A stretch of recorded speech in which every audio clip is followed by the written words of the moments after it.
Welcome to the Gentleman's Guide to the Accursed. Now, we've spent the past couple of weeks talking about Venator operations, so it's time we went back to the actually damned. The accursed who go around bearing their curses, having to exist with them, and making the best of a rather terrible situation. In this case, we're going to talk about one of the Hungary's families, introduced in the Curseborne Player's Guide, the Plague Doctors. Now, the Plague Doctors, they trace their origins into the mists of half-forgotten pandemics and tomb chambers of pestilence. Legend claims they descend from a figure called Lazarus of Bethany, the man whom Christ raised from the dead, and that this Lazarus, once touched by death, became the first of their brood. He is said to have donned a beaked mask to shield his face from the stench of corruption, and from that iconography the family took its tone. Over centuries, the name Lazarus became synonymous with their kind, seekers of death and renewal, but around 2 decades ago, a schism of identity occurred, and the family abandoned the singular Lazarus banner for the more encompassing title of Plague Doctors. Many of the older generation, so-called Lazarites, still resent this change and cling to the Lazarus nomenclature. Now, you may think, given certain historical parallels, geography, timelines, the Plague Doctors and the Escariats may have something in common. While the Escariats, of course, they eat flesh in some morbid resemblance of sacrament, the Plague Doctors, well, they feed off of rotten meat, diseased flesh, contaminated blood, but, crucially, they both, their founders, allegedly, were in orbit of the same Messiah figure. Now, how do you think Lazarus would have thought of Judas? How do you think Lazarus's descendants would think of Judas's descendants?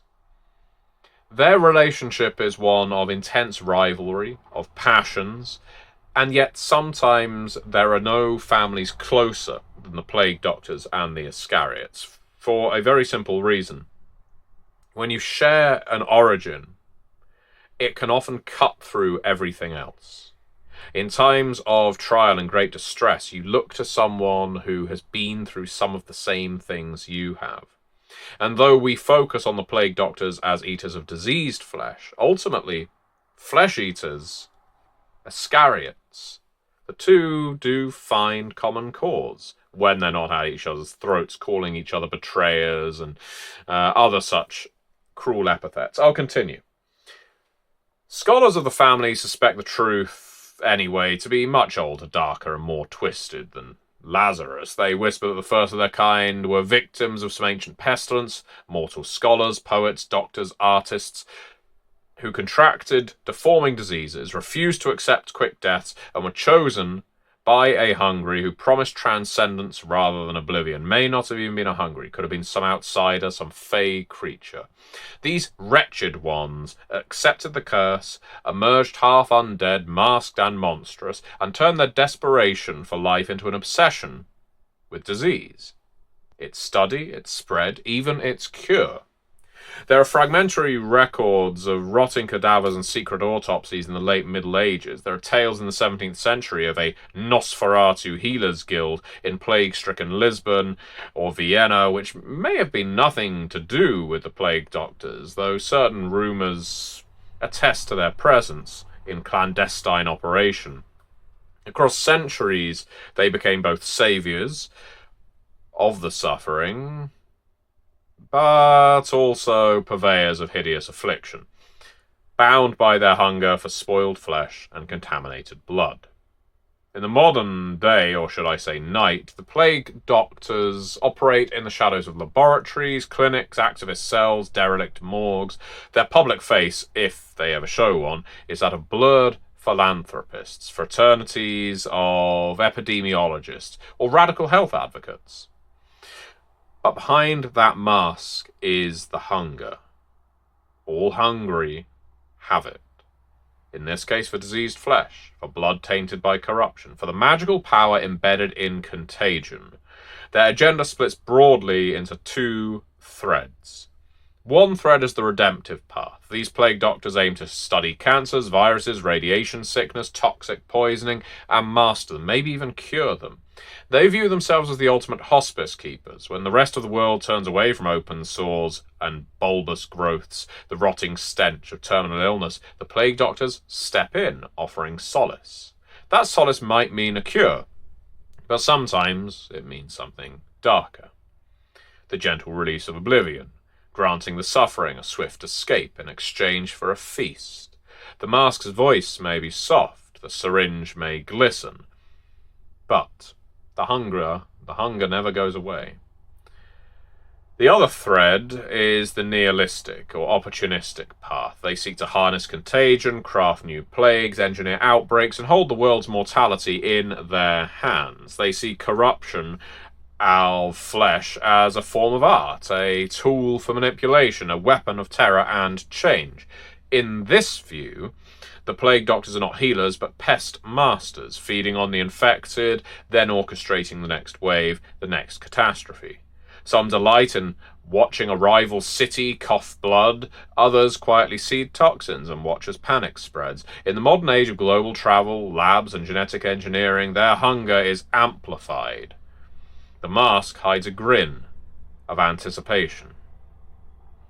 Their dual agenda gives them enormous power and grave weakness. They will often aid in war zones, epidemics, nuclear disasters. They insert themselves into humanitarian organizations or, indeed, rogue medical labs. But they also manipulate governments. They blackmail pharma giants. They sabotage clean rooms and feed where others flee. The truth, when it comes to the plague doctors, is never quite visible. In terms of their organization may be the wrong word to use. Loose is accurate. They reject the rigid hierarchies of some other hungry families, yet even their chaos is patterned. Their structure divides broadly into two rival churches, the Lazarites and the Collective. The Lazarites are the older generations, those vampires whose blood stretches centuries.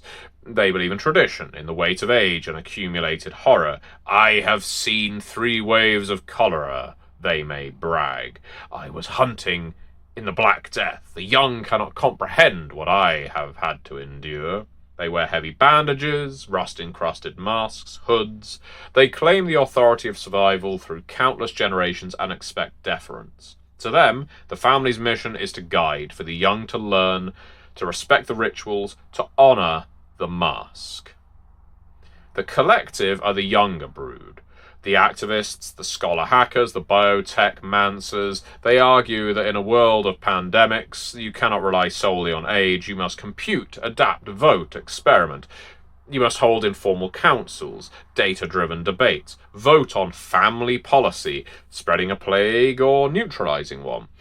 They claim the future belongs to speed, merit, and capability, not simply decades of rot and recollection.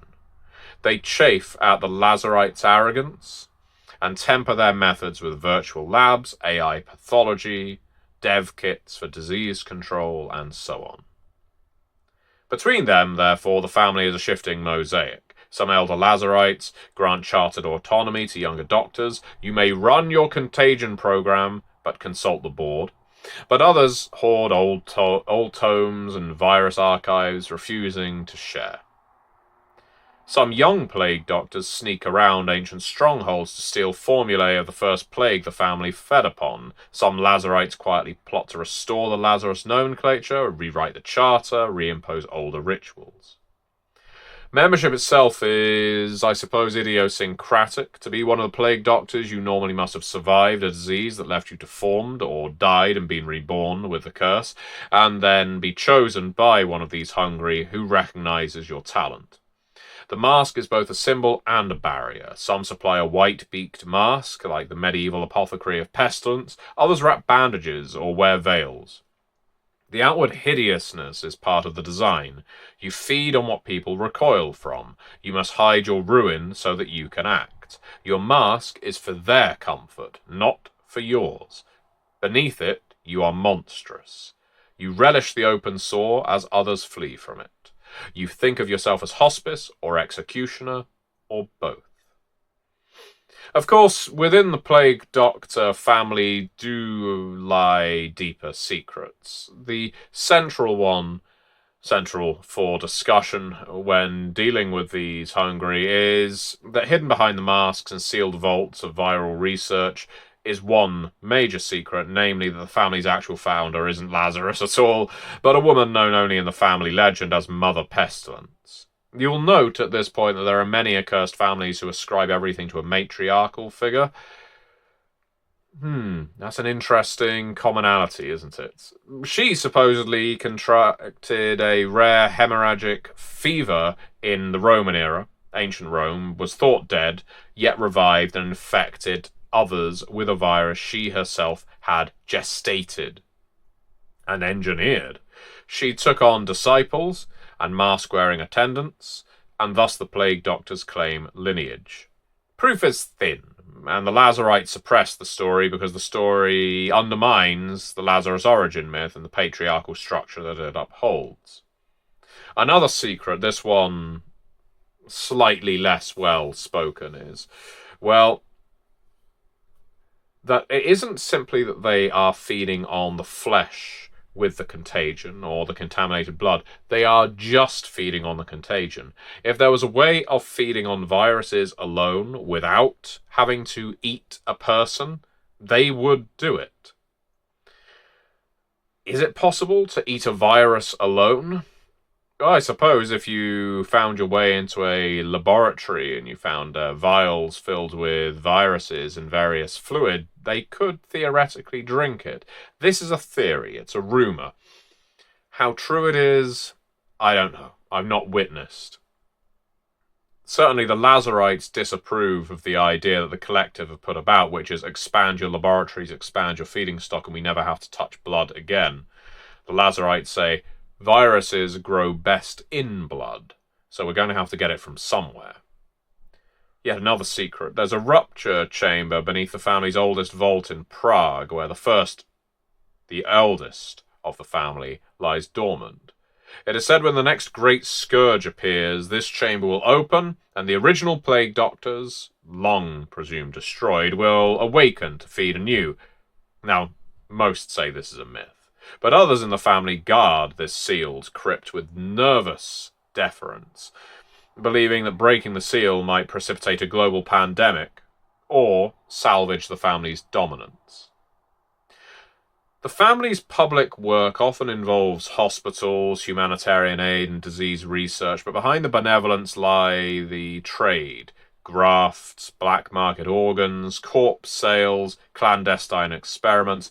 Some Plague Doctors quietly orchestrate deadly outbreaks and then offer cures, earning both debt and influence. Others intervene in war zones, holding the fate of armies in infection or immunity. Masks don't always hide altruism. Sometimes they hide malice. In summary, my dearly devoted watcher, the Plague Doctors are a frightful yet fascinating family of hungry. Masked, monstrous, brilliant, obsessed with disease and ruin, yet capable of mercy and redemption. Their rumoured history weaves pestilence and immortality. Their modern agenda spans healing and havoc. Their internal organisation is informal yet fractious, divided between the age-bound Lazarites and the merit-driven collective. And beneath every bandage and mask lies a secret.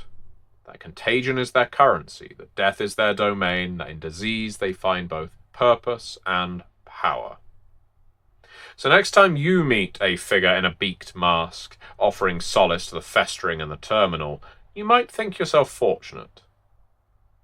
Or you might realise that you're looking at one who holds the fate of infection in their gloved hands. Either way, respect the mask, and pray you never discover what lies beneath.